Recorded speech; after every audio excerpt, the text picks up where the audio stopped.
Hi everyone! In this video, I'll be teaching you how to fix your PC did not start correctly Windows 11. First things first, when your PC does not start correctly, just click on Advanced Options after encountering the issue during startup.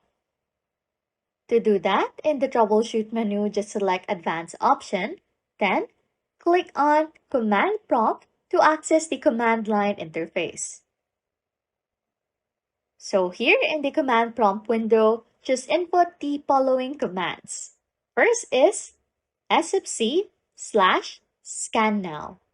This command checks system files for error, so just make sure to press enter after typing this command.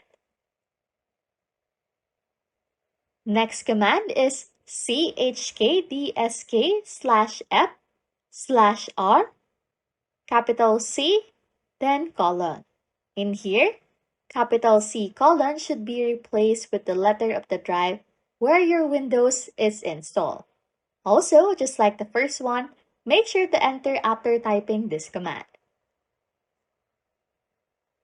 For us to proceed, just allow the commands to execute fully. Depending on your system and the issue with spacing, this might take some quiet time.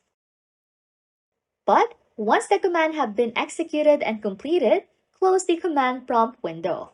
Then click on the Continue button or restart your computer. Lastly, after restarting, check if the issue with your PC not starting correctly has been resolved. Anyways, if you like content like this, don't forget to subscribe to this channel or comment down below any tutorials you want us to make so we can help you.